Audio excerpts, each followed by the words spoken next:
Hello, I'm Infamous Sphere. What's that?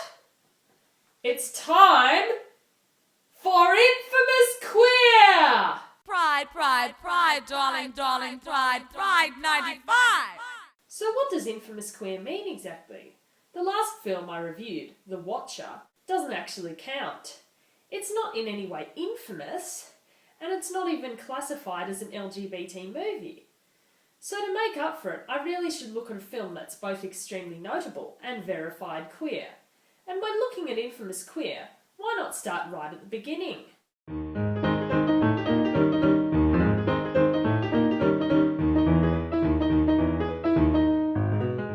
not going to look at films like Broken Blossoms, The Man with the Movie Camera, or The Battleship Potemkin, because this is Infamous Queer. And if it's not queer, I don't want to hear.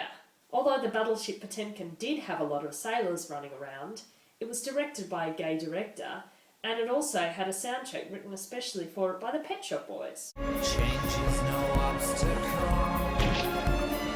We can agree. Heaven is possible. After all. Instead, I'd like to take you to the world of Weimar Germany, in the halcyon days before you needed a wheelbarrow load of money to buy a loaf of bread, and several years before Hitler came along and stomped on everything and made life a heck of a lot less fun. You may not know it, but Germany was quite a liberal place to be gay.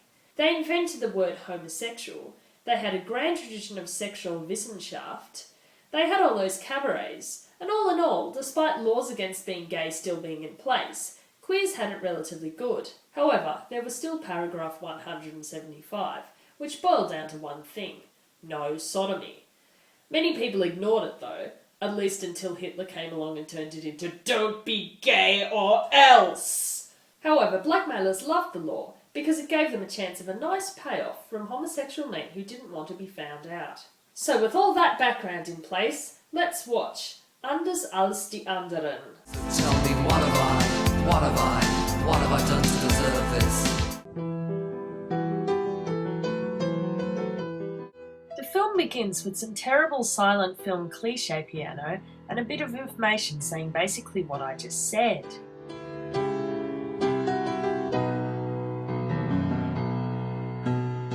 We open on a man reading a newspaper in which there's a surprising number of suicide cases reported. The man is Paul Kerner, a concert violinist, and he's played by Konrad Veidt. He realises that all the men who've killed themselves did so because they were being blackmailed over their sexuality. We're then treated to him imagining all the men persecuted for their homosexuality throughout history, all lined up with a sword of Damocles over their head. Then the story begins properly. A young man called Kurt Sievers sees Paul performing at a concert in which he seems to be the only audience member. Kurt decides that Kerner's freaky skull face is irresistible. Either that or he's enticed by the beautiful violin music which we're not allowed to hear. So he asks if Kerner can teach him the violin. So you're the one playing the piano all along? Stop that! No, seriously, stop that! I can't take this film seriously with you noodling around in the background. Anyway, aren't you supposed to be a violinist? Why the hell are you playing the piano? Kurt and Kerner then start dating and have a nice romantic walk in the park together. However, they're being stalked by an evil blackmailer. Oh no! The blackmailer then turns up at Kerner's house and demands payment.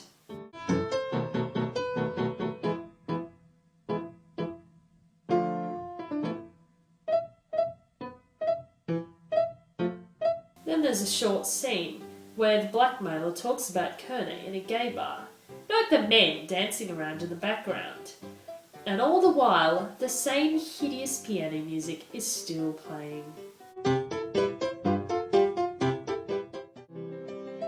Kurt prospers under Kerner's tutorship and has his first concert. Once again, we're not allowed to hear the violin, but instead have to make do with the piano imitating a violin pathetically. However, I can always put some violin music in myself.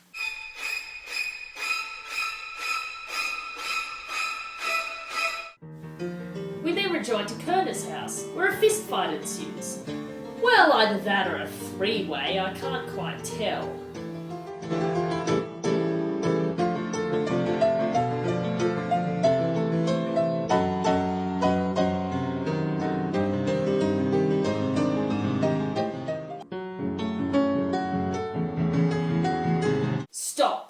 Stop that right there!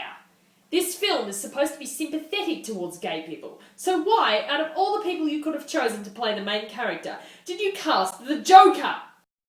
No, really, this is the Joker! If it weren't for Conrad Veidt, we wouldn't even have the Joker that we know and love today. Kerner and the blackmailer go hell for leather at each other in the background, while in the foreground, Kurt stares into the camera desperately while trying to knead off his own face. Kurt then realises that the relationship is doomed, and he runs away to the edge of town to play the violin or something. Kerner gets depressed, sits around in a smoking jacket, and we're treated to a flashback! When Paul Kerner was at school, running around in his sailor suit, he had a boyfriend called Max. The schoolmaster catches them kissing, and reacts with appropriate face-melting horror. Sadly, the schoolmaster has realised why they were such good chums. I really hope that line sounded less stupid in German. And Kerner is expelled, and thus begins his life of queer misery. At university, he keeps to himself, but is roped into going out with women by a whole bunch of frat boys. 2 women fawn over him, but the Joker pushes them away, disgusted.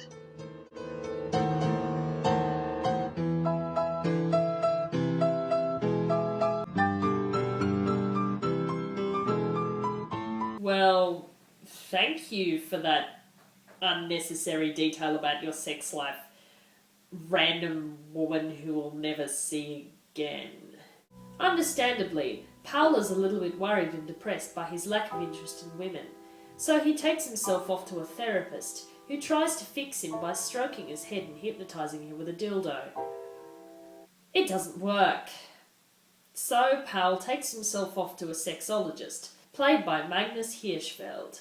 Magnus Hirschfeld was a real-life pioneer in sexuality research and one of the co-writers of this film. He also had a cracking moustache. A good deal of the books that the Nazis burnt were Hirschfeld's, and they also tried their darndest to destroy all copies of this film. As a consequence, there are a few pieces missing, which are replaced in this version by caption cards and still images. Magnus Hirschfeld tells Kerner, and by extension the audience, that there's absolutely nothing wrong with him being gay, and the only reason it makes life difficult is because people are so shitty about it, which is a lesson that still needs to be taught today. So Kerner goes to a gay bar, and is led on by the blackmailer. I'm now nostalgic for the days when you could go into a gay bar, and there'd be at least one man dressed as a clown. The 2 men then go back to Kerner's house, and I have no idea why everyone was so caked in eyeliner in this. Probably it was to make their faces more expressive. But for heaven's sake, this isn't the cabinet of Dr. Caligari.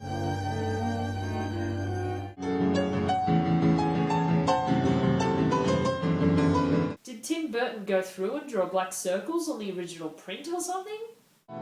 The blackmailer, aside from making a strange, smug, turned-on face, only went there to extort money out of Kerner in the most rubbish manifestation of the honey trap technique of all time. Since the blackmailer is such a smug asshole, he takes all of Kerner's money, plus his details, and threatens the law on him.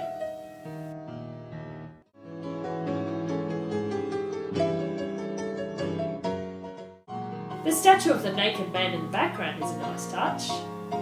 Kerner is pretty distraught, which serves him right for going out with a man who looks like the Penguin. Joker and Penguin / fanfiction? Get on it! Back to the present. Kerner provides Kurt's sister Elsa with tickets to a lecture on sexology, so she'll understand the nature of Kerner and Kurt's relationship. And you will never hear the phrase, tickets to a lecture on sexology, ever again. So hold on to this moment. Treasure it like a precious jewel. It's Magnus Hirschfeld and his moustache, back again to show us some weird lesbian porn. And and a whole bunch of photos of transvestites. He takes great pains to point out that not all gay people are transvestites, but seeing as he just showed us a whole bunch of photos of transvestites, that didn't help his case much. All things considered though, this film is pretty fair on explaining being LGBT. Elsa realises that she can't change Kerner with her love, and resolves to help him in any way that she can. Just as well, because now Kerner and the blackmailer are in court. In the same dock, at the very same trial, which seems pretty fucking cheap if you ask me. Dr. Sexologist testifies on Kerner's behalf, saying that even though he looks like the clown prince of crime, he's a nice violinist who never hurt anyone. The blackmailer, who hasn't bothered to take off his smoky eyeshadow, gets 3 years. They have to charge Kerner with something, because the law is still in place, so the judge gives him a week, which still causes him to fall over in horror.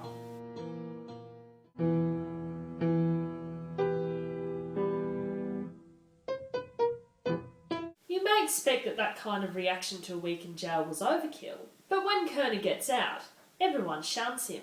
He loses his job in a scene that may have come across as poignant and sad if it weren't for the fact that the same fucking piano music is still going on in the background. Pet Shop Boys, if you're listening to me, can you please write a soundtrack with this movie as well? I'm just not sure how much more silent movie piano music I can stand. Tell me what have I done to deserve this? What have I done to deserve this? Any thought that this movie might have a happy ending is permanently dashed when Kerner's father all but tells him to commit suicide. We've never actually seen Kerner's father, but the guy has to be the most colossal dickhead of all time. I mean, telling your son to go and kill himself? That's low. That's lower than low. That's so low that not even the most depraved and villainous people would stoop to that kind of thing. I mean, you wouldn't tell your son to commit suicide even if he were the Joker himself. Oh.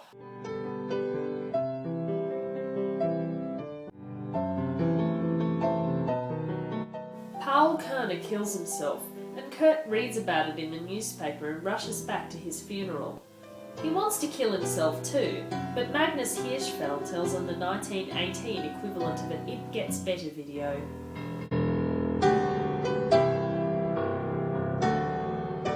And so the movie ends. I really hate myself for laughing so much at this. This is a pretty serious, well done story, even if it is afflicted with the same maudlin self-pity that seems to affect a lot of gay cinema. All in all, the story holds up pretty well. The execution, however? Oh man, it makes it hard. I thought I was going to be bored by this. I certainly didn't expect to be constantly sniggering at the over-the-top facial expressions, the incessant repetitive music, and the random clowns popping up all over the place. It's pretty difficult to take the story seriously as a sympathetic portrayal of gay men. When they cast the Joker as the main character, looped the same fucking piano music for 50 minutes and slathered everyone in eyeliner. Both The Man with the Movie Camera and The Battleship Potemkin have had exquisite modern soundtracks composed for them.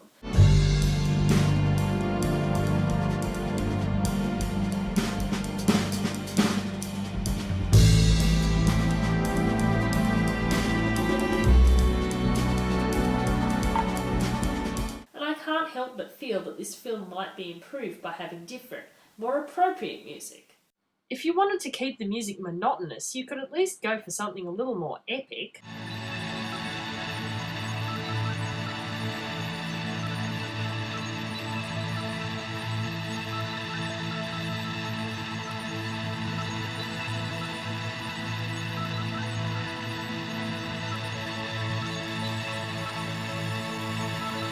I can't get angry at the makers of Anders als die anderen though, because this is a film from a different time, with different cinematic conventions and limitations imposed upon it.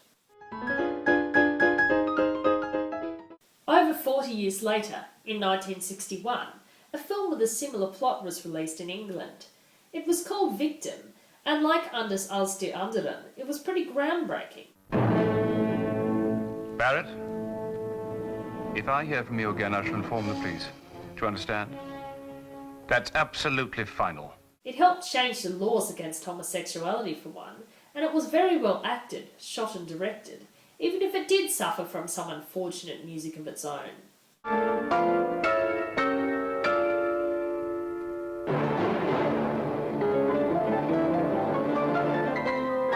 Oh, holy hell, it also has a smirking camp blackmailer. I think we'll have a little privacy. But at least they cast the well-known and handsome Dirk Bogarde instead of casting the Joker. Dirk Bogarde is the man who deserves his own episode of Infamous Queer.